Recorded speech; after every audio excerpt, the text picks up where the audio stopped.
मुंहिंजी स्टोरी ते जेको अचे पियो इहो ई पुछे पियो त कीअं अमेरिका ताईं कीअं पहुतव, फाइनेंशियली कंहिंजी मदद कयो था पिया त उहा हुनजी थी वेंदी आहे वक़्ती मदद। कुझु अरसे खां पोइ वरी हुननि खे उहा ई आदत पइजी वेंदी आहे त वरी असां कंहिंखां हेल्प घुरऊं। पर अॼु तोखे वक़्ती प्रॉब्लम आहे, हुन में ठीकु आहे, कंहिंखां बि तव्हां मदद वठी करे टाइमली तव्हां पास थियो था, सुभाणे वरी उहो पंहिंजे अॻियां वरी ईअं झुकंदो, वरी चवंदो आदत पइजी वेंदी आहे। असांजी जेको मथे गवर्नमेंट लेवल ते आहिनि उहे बि साईं ईअं ई फंडिंग ते हलंदियूं पयूं। अस्सलाम वालेकुम दोस्तो, उमेद आहे त ठीकु ठाक हूंदव, ख़ैरियत सां हूंदव। ऐं हिकु दफ़ो ॿीहर तव्हांजे लाइ हाज़िर थिया आहियूं हिकिड़े नए महिमान सां गॾु। ऐं इन महिमान जे बारे में चवण खां अॻु में मां हिकिड़ी ॻाल्हि इहा चवंदुमि त हर इंसान में न जज़्बात हूंदा आहिनि, भलाई करण जा, कमु करण जा। के माण्हू सोचींदा रहंदा आहिनि, के माण्हू डिस्कस कंदा आहिनि, ऐं के माण्हू अहिड़ा हूंदा आहिनि हिमत वारा जेके प्रैक्टिकली उहे कम कंदा बि आहिनि ऐं नज़र बि ईंदा आहिनि। त उन सां ई रिलेटेड अॼु असांखे अनम लघारी जॉइन कयो आहे। अस्सलाम वालेकुम ऐं भली कार अनम।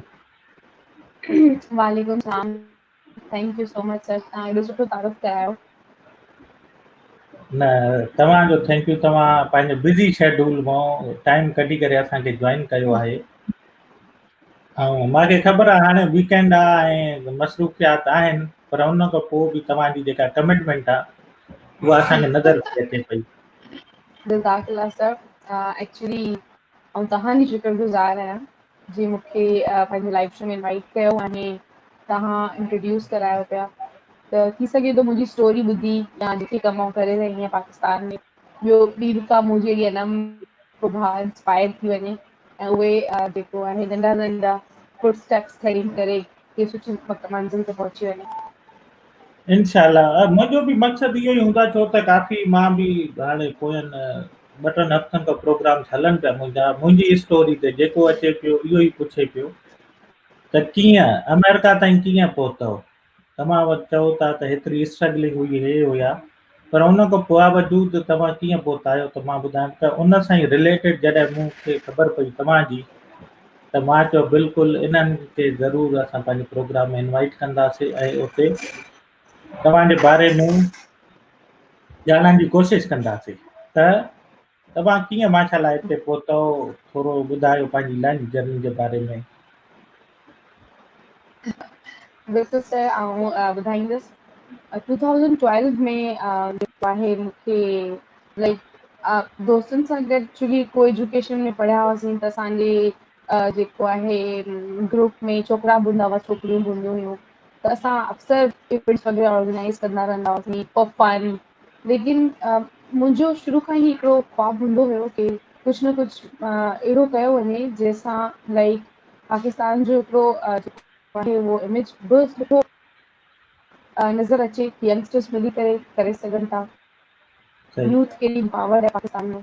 ऐं उनखां अलावा ॿियो इहो हुयो कि आउं जॾहिं नंढे हूंदे स्कूल वेंदी हुअसि त अक्सर स्कूल वेंदी महिल जंहिं महिल असां पंहिंजा बैग खणी स्कूल बैग्स खणी करे स्कूल वेंदा हुआसीं, उन टाइम कुझु ॿार अहिड़ा हूंदा हुआ असांजी कॉलोनी चई छॾियो टाउन में, जेके कचिरे जा जेके बैग्स हूंदा आहिनि उहे खणी करे जॻह जॻह तां कचिरो खणंदा पिया, पोइ डिसाइड कंदा हुआ या छा हुनजो प्रोसेस हूंदो, त ॾाढो ॾुख थींदो कि ही छो कोन था स्कूल वञनि। ऐं मतिलबु लाइक उन्हनि जे लाइ शायदि नंढे हूंदे खां ई इहो हिकिड़ो मुंहिंजी मेमोरी आहे पंहिंजी चाइल्डहुड रिकॉल कयां त पोइ उनखे सॼो कुझु रखी करे बसि अलाह साईं काफ़ी डायरेक्शन ॾेई छॾी ऐं मूं हिकिड़ी नंढी पंहिंजी ऑर्गेनाइज़ेशन ठाही, आई हेल्प जे नाले सां, हिकिड़ी यूथ सही लेड ऑर्गेनाइज़ेशन आहे।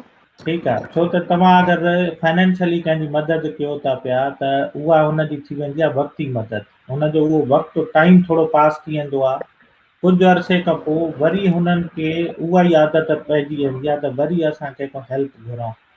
त इन खां बहितर इहो ई आहे तव्हां कंहिंजे लाइ अपॉर्चुनिटी क्रिएट कयो, हुनखे घुरण खां बजाए हुनखे कमाइण वारो ठाहियो, हुनखे एम्पावरमेंट कयो। त उन सां ई रिलेटेड हिननि जो रिसेंटली हिकिड़ो प्रोजेक्ट हुयो जेको मां ॾिठो हुयो, जंहिंमें हिननि सिलाई मशीना डिस्ट्रीब्यूट कयूं। त जी अनम, वेलकम बैक। जी सर, थैंक यू। बिल्कुल असां डिस्ट्रीब्यूट बि कयूं सिलाई मशीन्स, लेकिन सां गॾु गॾु असां हिकिड़ो सेंटर बि ओपन कयो, जंहिंमें औरतूं सही आहे। सिलाई सिखी सघनि, ताकी हू को पंहिंजो जेको आहे नंढिड़ो ई बिज़नेस चइजे, उहो पंहिंजो घरां वेही करे पंहिंजी थोरी घणी अर्निंग करे सघनि ऐं पंहिंजो कारोबार शुरू करे सघनि। बिल्कुलु ईअं ई आहे, छो त हाणे जीअं मां चवां पियो, तव्हां अगरि कंहिंजी फाइनेंशियली जी, सपोर्ट बि कयो था न, त हुनजी इहा जी, मदद न कयो त ठीकु आहे भाउ, हे अगरि वरिती तोखे प्रॉब्लम आहे त इहो सॉल्व कर। पर इन में हुनखे हेल्प आउट कयो त हुनखे अपॉर्चुनिटी क्रिएट करे, हुनखे एम्पावरमेंट, हुनखे चयो त को बिल्कुलु। कमकार कर, हुन में मां तोखे हेल्प आउट करे थो सघां। छो त अगरि अॼु तोखे वरिती प्रॉब्लम आहे, हुन में ठीकु आहे, कंहिंखां बि तव्हां मदद वठी करे टाइमली तव्हां पास थियो था, सुभाणे वरी उहो कंहिंजे अॻियां वरी ईअं झुकंदो, वरी चवंदो आदत पइजी वेंदी आहे। छो त माज़रत सां असांखे शुरू खां वठी असांजी जेको मथे गवर्नमेंट लेवल ते आहिनि, उहे बि साईं ईअं ई फंडिंग ते हलनि थियूं पयूं, त टिल अवाम ताईं असांखे थोरो पंहिंजे पेरनि ते बीहण जी हाणे ज़रूरत आहे, थोरो पंहिंजे कमकार पंहिंजे हथ सां करण जी ज़रूरत आहे। ऐं जेके पे ताक़त आहिनि असांजा दोस्त, उन्हनि खे इहो करणु खपे त उन्हनि खे अपॉर्चुनिटीज़ क्रिएट करे ॾियणु खपेनि ज़रूरतमंदनि खे, न बजाए कि सिर्फ़ु उन्हनि खे पैसो ॾेई करे ऐं तव्हां हुननि खे कंटिन्यूअसली इहो जेका हले थो पियो सिस्टम, उनखे तव्हां कंटिन्यू कयो। त उन खां अलावा न जी, ॿुधायो, तव्हां डिस्ट्रिक्ट ऑफिसर बि आहियो हिकिड़ी ऑर्गेनाइज़ेशन में, त उते तव्हांजा कहिड़ा प्रोजेक्ट्स वग़ैरह जी, जी, आहिनि? जी, ऐं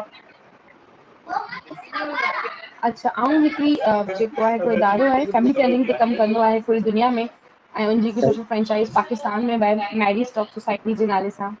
आउं ओके, उन में as a district officer Hyderabad सही, डिस्ट्रिक्ट्स जूं जेके ऑपरेया, जंहिंमें असां कैंप्स पढ़ंदा आहियूं फैमिली प्लानिंग जो, ऐं असांजी कुझु फैसिलिटीज़ बि आहिनि, जेके असीं WHO जी जेका असांजी गाइडलाइन ईंदी आहे, असांजी क्वालिटी एश्योरेंस जी टीम उनखे जेको आहे ठाहींदी आहे उहा, उनखां पोइ उहा सभु सॼी फॉलो कराईंदा आहियूं, ऐं इहे ई कमु मतलब रहंदा आहियूं। जी,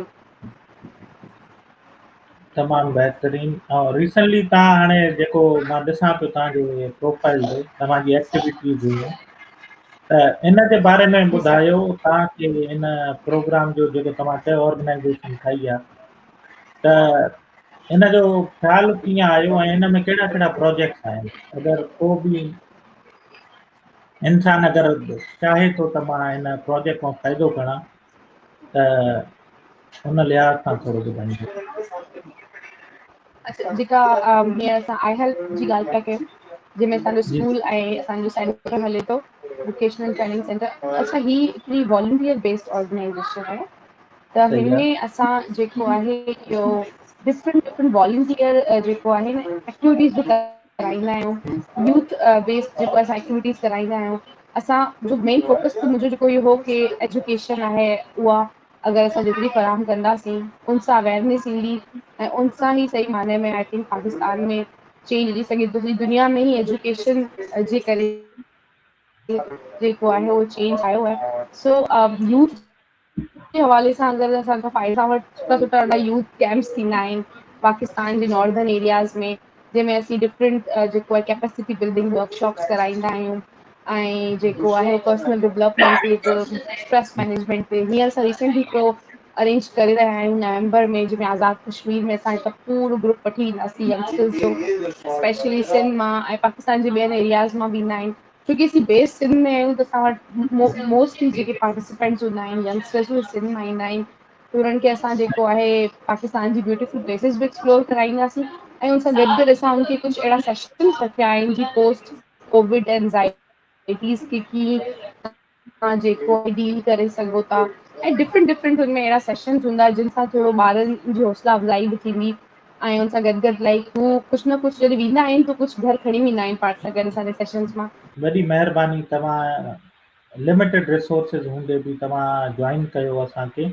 ऐं दोस्तो, इनशाला जल्द असां हिननि सां हिकिड़ो ॿियो प्रोग्राम कंदासीं, जंहिंमें हे जेके प्रोजेक्ट्स करे रहियूं आहिनि, हिन जी ऑर्गेनाइज़ेशन करे रही आहे, ऐं प्लस में उन सां गॾो गॾु त उन में पार्टिसिपेशन कीअं कजे, हुन में अगरि कोई बि अगरि इंसान सम्झे थो पियो त मूंखे अॻिते वधिणो आहे, उन में मूंखे का हेल्प खपे, त उन जे पॉइंट ऑफ व्यू ई असां हिननि सां उहो प्रोग्राम कंदासीं ऐं ॿुधाईंदासीं कि हिननि जे जेको वोकेशनल ट्रेनिंग सेंटर आहे या जेके स्कूल्स वग़ैरह आहिनि उन मां कीअं फ़ाइदो खणी सघिजे थो, हिकिड़ो आम इंसान उन मां फ़ाइदो कीअं खणी सघिजे थो, उन ते ॻाल्हाईंदासीं। तव्हांजी वॾी महिरबानी ऐं इनशा जल्द असां ईंदासीं।